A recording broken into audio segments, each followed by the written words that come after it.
Hello everyone. इस video में हम बात करेंगे sub inspector in Delhi police and CAPF 2022 की। इस वीडियो में हम टॉपिक्स कवर करने वाले हैं जैसे कि फॉर्म की अप्लाइंग डेट क्या होगी, वैकेंसी कितनी है, सैलरी क्या होगी, एज क्राइटेरिया क्या है, educational qualification, reservation, syllabus, physical, medical and ex serviceman के रिलेटेड जो भी डिटेल्स हैं वो सारी कवर करेंगे। एंड अगर आप इस एग्ज़ाम की तैयारी कर रहे हो या फिर इस एग्ज़ाम की तैयारी स्टार्ट करने वाले हो तो आप इस प्राइम स्टडी चैनल को सब्सक्राइब कर देना, क्योंकि इस चैनल पे आपको इस एग्ज़ाम के रिलेटेड बहुत सारा कंटेंट मिलने वाला है, तो सब्सक्राइब ज़रूर करना। तो चलिए शुरू करते हैं। आज जैसे कि आप जानते होंगे कि ये फॉर्म लगना स्टार्ट हो चुके हैं कल से 10:60 से, और इसकी जो लास्ट डेट है वो है 30 तारीख 8वां महीना। एंड जो फ़ी पेमेंट की लास्ट डेट है वो है 31 तारीख 8वां महीना 2022। और अगर आप कोई करेक्शन करते हो तो उसकी जो फ़ी पेमेंट की लास्ट डेट है वो है 1 तारीख 9वां महीना 2022। और इसका एग्ज़ाम जो होगा कंप्यूटर बेस्ड वो होगा नवंबर में, तो तैयारी स्टार्ट कर दो।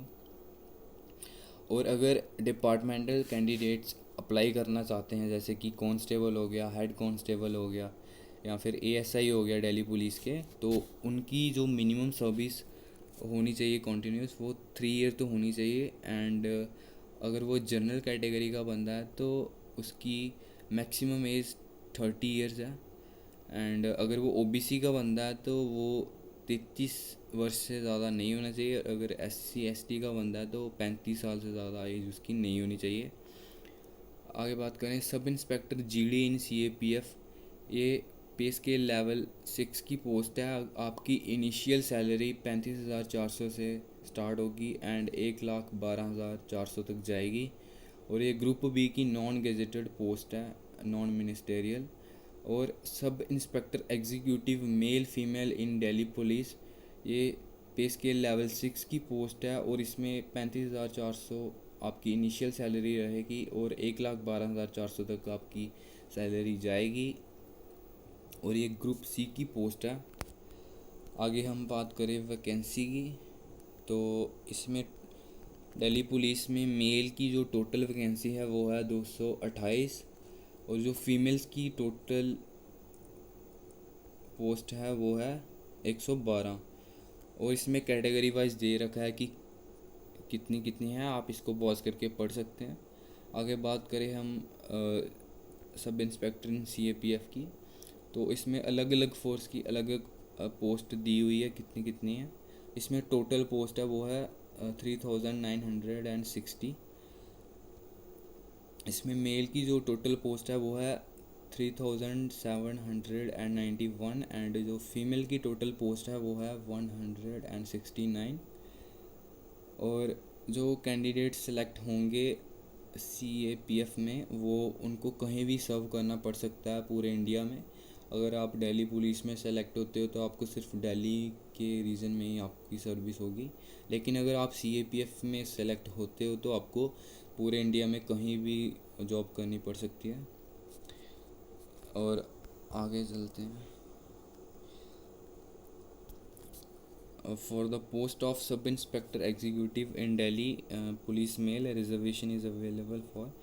अगर आप दिल्ली पुलिस मेल में अप्लाई करते हो तो आपको रिजर्वेशन दी जाएगी अगर आप एक्स सर्विस मैन हैं। एंड इसमें एक्स सर्विस मैन की अगर स्पेशल कैटेगरी के अंडर आते हैं, जैसे कि स्पेशल कैटेगरी वाले इसमें कौन है, जैसे कि अगर आपने स्पेशल फोर्स में सर्व किया है जैसे कि एनएसजी हो गया, अगर आपके पास क्यूआई ग्रेडिंग मिली हुई है आपको कमांडो में, या फिर अगर आप ऑफिसर हो नेवी या फिर एयर फोर्स में अगर आपने काम किया है under specialized commando type units, तो आप special categories of ex serviceman में आते हो।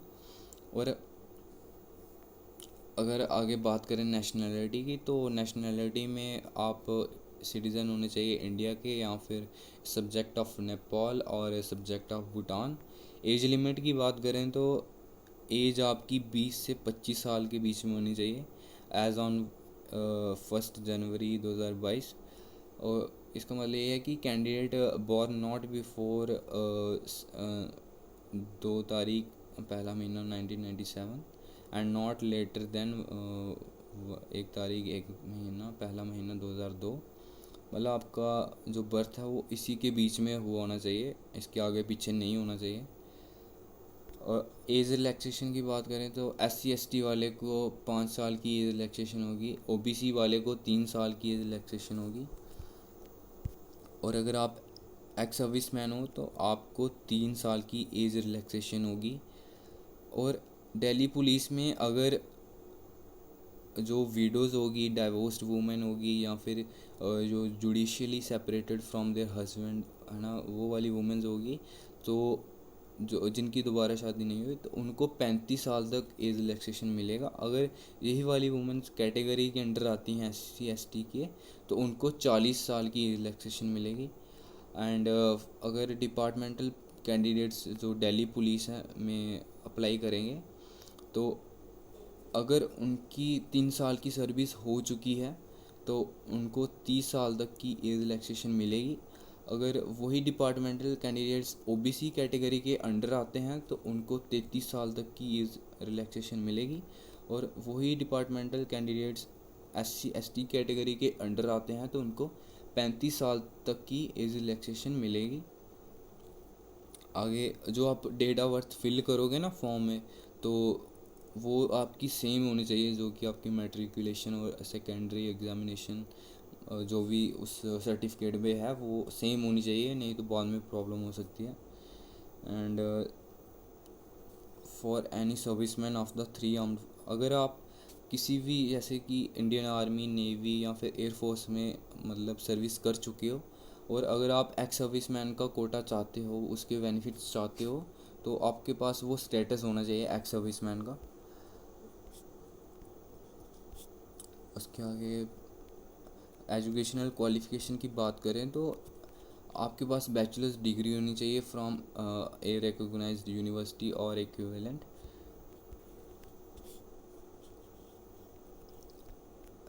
Candidates who have not yet acquired, अगर जो फाइनल ईयर में है वो भी अप्लाई कर सकते हैं, लेकिन उनके पास जब वो फॉर्म अप्लाई करेंगे तो उनके पास उनके डॉक्यूमेंट्स होने चाहिए जो भी चाहिए। और जो मेल कैंडिडेट्स अप्लाई करेंगे दिल्ली पुलिस में, उनके पास ड्राइविंग लाइसेंस होना ज़रूरी है, मस्ट है। LMV का, मोटरसाइकिल एंड कार का। मतलब कि जब आपका फिज़िकल एंड्योरेंस होगा है ना, मेजरमेंट टेस्ट होगा, उससे पहले पहले आप बनवा लेना मतलब। और अगर आपके पास ये नहीं है तो आप अप्लाई नहीं, मतलब उसके बाद आपको प्रॉब्लम हो सकती है। एंड अगर आपके पास ये ड्राइविंग लाइसेंस नहीं है तो आप CAPF में अप्लाई कर सकते हो। और इसके बाद फॉर्म अप्लाई कैसे करना है वही बताया हुआ कि आपके पास scanned colour passport size photograph होना चाहिए, उसका वो 3 महीने से ज़्यादा पुराना नहीं होना चाहिए। और अगर आप प्रॉपर फ़ोटोग्राफ अपलोड नहीं करते हो तो आपका फॉर्म कैंसिल भी हो सकता है, इसलिए ध्यान से फॉर्म को सबमिट करना। एंड आपकी जो फ़ीस लगेगी वो लगेगी 100 रुपीज़। और जो वुमेन कैंडिडेट्स हो गया या फिर कैटेगरी वाले हो गए, SC ST वाले एंड एक्स सर्विसमैन, वो उनको फ़ी नहीं लगेगा।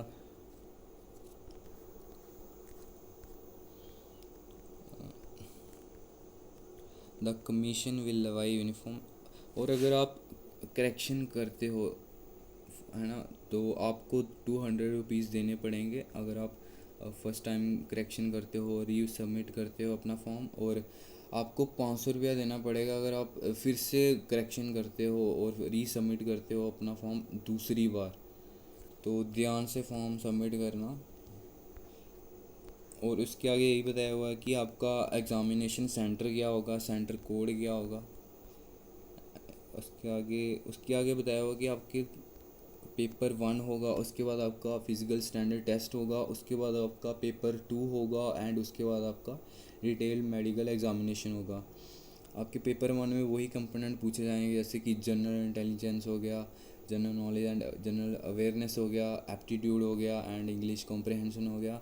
इसमें 50-50 क्वेश्चन पूछे जाएंगे हर एक कंपोनेंट में। And every component will be of 50 marks and आपको 2 घंटे का टाइम मिलेगा।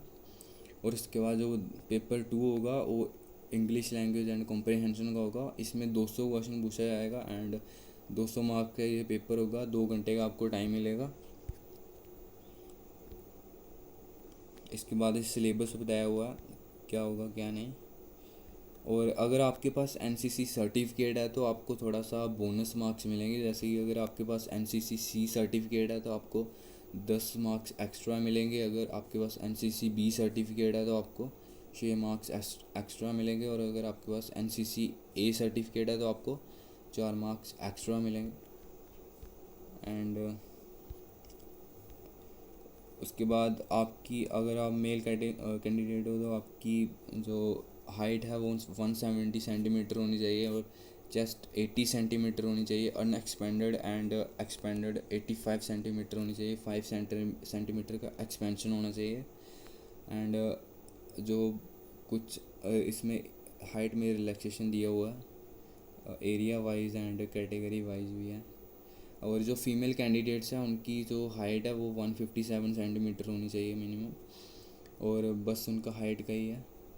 और उसके बाद वेट है जो वो हाइट के कोरस्पॉन्डिंग होना चाहिए। और उसके बाद फिज़िकल एंड्योरेंस टेस्ट में बताया हुआ क्या क्या होना चाहिए। आप इसको पॉज करके पढ़ सकते हो।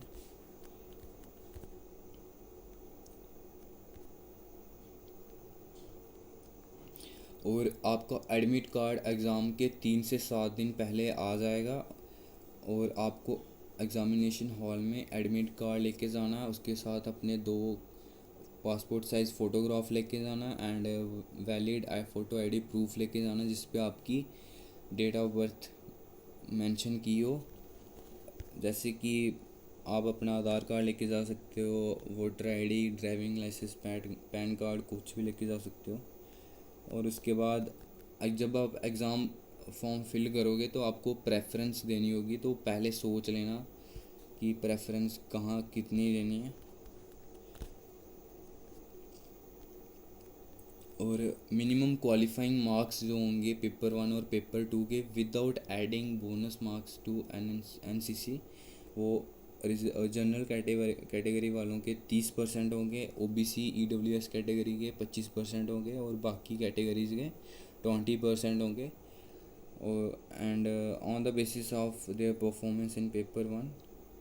और जो भी मार्क्स आपके पेपर 1 में आएंगे प्लस बोनस मार्क्स ऐड करके एनसीसी सर्टिफिकेट के कुछ जो कैंडिडेट्स हैं उनको शॉर्ट लिस्ट किया जाएगा फ़िज़िकल एंड्योरेंस टेस्ट के लिए। एंड उसके बाद आप जब आपका फ़िज़िकल एंड्योरेंस टेस्ट होगा वो मैंडेटरी मतलब आपको पास करना है लेकिन वो क्वालिफाइंग इन नेचर है। और जो एक्स सर्विस मैन होंगे उनको कोई फ़िज़िकल एंड्योरेंस टेस्ट नहीं देना। और उसके बाद आपका जो पेपर 2 होगा मतलब जो candidates physical endurance test pass करेंगे वही पेपर 2 में बैठ सकेंगे, इसलिए वो पास करना ज़रूरी है। And on the basis of their performance in paper 1 and paper 2 including bonus marks in case of NCC certificate a candidate will be short listed for appearing in medical examination. ये बोल रहा है कि आपके पेपर 1 और paper 2 के marks को मिलाया जाएगा। और जो आपके अगर बोनस मार्क्स बनते हैं एनसीसी के तो उनको भी मिला के आपको शॉर्ट लिस्ट किया जाएगा आपकी मेडिकल एग्ज़ामिनेशन के लिए। बस यही था मेन। आगे यही बताया हुआ कि फॉर्म कैसे लगाना है कैसे नहीं। एंड अगर आपको वीडियो अच्छी लगी हो तो वीडियो को लाइक करना एंड चैनल को सब्सक्राइब करना।